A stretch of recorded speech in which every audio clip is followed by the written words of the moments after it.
Hello students, welcome to Introduction to Goods and Services Tax. My name is Ankita Aryan and I will be taking in this session the first unit, that is Introduction to GST and its basic terms. So unit 1, here we'll be understanding meaning, journey, objectives and advantages of goods and services taxes or GST. So first of all, what do you mean by tax? Tax is our mandatory contributions collected by governments. The collected tax is used for betterment of economy. So tax is compulsory contribution that you have to do for the government. Now what are the types of taxes? Taxes may be direct and indirect taxes. So direct taxes are paid directly by individuals and organizations to the government of India. They come under direct taxes. The burden of taxation falls directly on the taxpayer and cannot be transferred to anyone else. So these are direct tax because burden of taxation falls directly on the taxpayer. The indirect taxes are consumption based taxes. These are applied to goods or services when they are bought and sold. The government receives indirect tax payment from the seller of the good or service. The seller then passes the tax on to the buyer.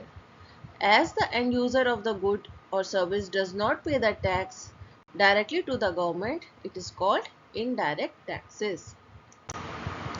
These are some examples of direct and indirect taxes.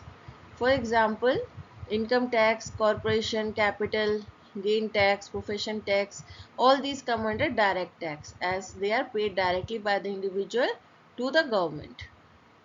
While indirect taxes are GST, value added tax, custom duty, excise duty, these are paid indirectly to the government. Now finally coming up to GST. So what is the basic meaning of GST? GST is an indirect tax or consumption based tax levied on the supply of goods and services. It is levied at every step in the production process. And what are the different slabs of GST? 0%, 5%, 12%, 18% and 28%. Goods and service taxes is collected by central government, but taxes on petroleum products, alcoholic drinks, electricity are separately collected by the state government. Now what is the main characteristics of GST?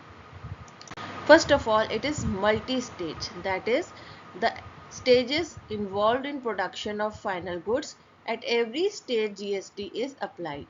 The goods and service tax is levied on each of these stages while making it a multi-stage tax. For example, when you purchase raw material at that time, then production or manufacturing, warehousing, selling to wholesalers, selling to reseller and selling to the consumer. So at each and every stage when the product is added with some value, the tax is levied. GST and value addition. A manufacturer who makes biscuit buys flour, sugar and other material for making a biscuit. The value of the inputs increases when the sugar and the flour are mixed and baked into biscuits. The manufacturer then sells these biscuits to the warehousing agent who packs large quantities of biscuits in cartons and labels it. This is another addition of value to the biscuits. After this, the warehousing agent sells it to retailers. The retailer packages the biscuit in smaller quantities and invests in marketing the biscuit, thus increasing its value. GST is levied on these value additions, that is, the monetary value added at each stage to achieve the final sale to the end consumer. The value added products or services are worth more because they have been improved or something added to them. That is, something extra has been done. GST is destination based.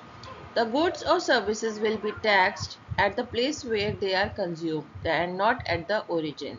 For example, goods manufactured in Maharashtra and sold to the final consumer in Karnataka. Since the GST is levied at the point of consumption, the entire tax revenue will go to Karnataka and not Maharashtra because the customer is in Karnataka. Journey of GST. The GST journey began in the year 2000 when a committee was set up to draft law. It took 17 years from then for the law to evolve. In 2017, the GST bill was passed in Lok Sabha and Rajya Sabha. On 1st July 2017, the GST law came into force. So this is the whole flow chart of the journey of GST. PM Vajpayee set up committee to draft GST law in year 2000. In 2004, a task force concludes GST must be implemented to improve the current tax structure. In 2006, Finance Minister proposes GST introduction from 1st April 2010. In 2007, CST to be phased out, rates reduced from 4% to 3%. In 2008, EC finalizes dual GST structure to have separate levy legislation.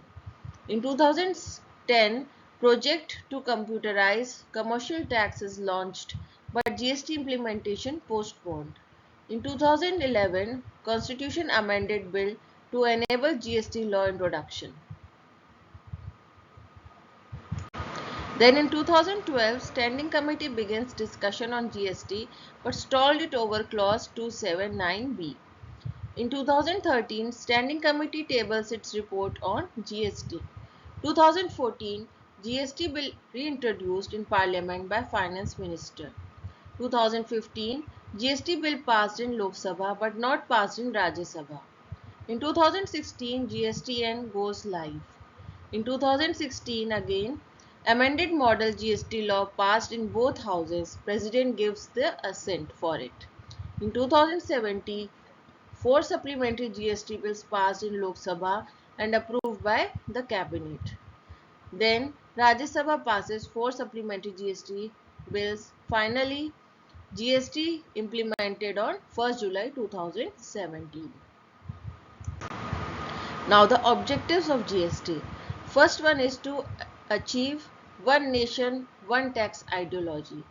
As GST has replaced multiple indirect taxes that were prevailing in earlier times, GST has found the ideology of one nation, one tax. Now every state follows the same rate for a particular product or service. Tax administration is easier because of one tax, with central government deciding the rates and policies. Tax compliance is also better as taxpayers are not bogged down with the multiple return forms and deadlines.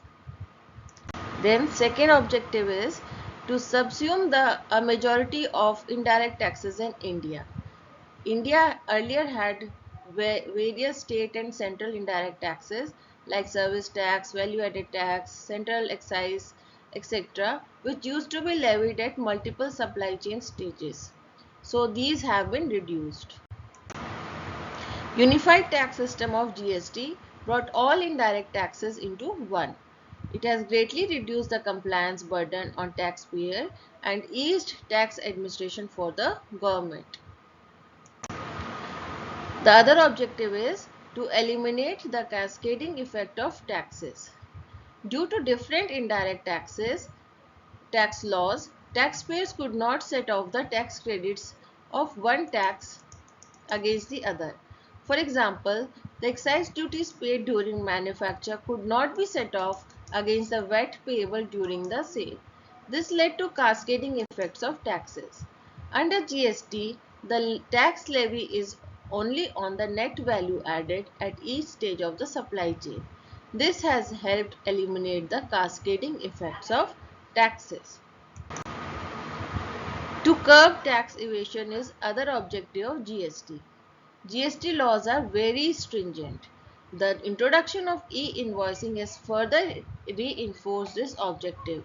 The clampdown on defaulters is quicker and far more efficient as GST is a nationwide tax with centralized surveillance system. Then The other objective is to increase taxpayer base. GST has widened the tax base in India. It has increased tax registered businesses. The stricter laws have helped bring certain unorganized sectors under tax net. For example, construction industry in India. Then is online procedures for ease of doing business. GST procedures are carried out almost entirely online as against offline working of earlier tax system. Registration to return filing to refunds to e-billing, everything is done through online portals. An improved logistics and distribution system. A single indirect tax system reduces the need for multiple documentation of supply of goods. Thus, it has improved the distribution system. It helps in cutting down the high logistics and warehousing costs. Then is to promote competitive pricing and increase consumption. Due to cascading effects of taxes under previous regime, the prices of goods in India were higher than in the global market.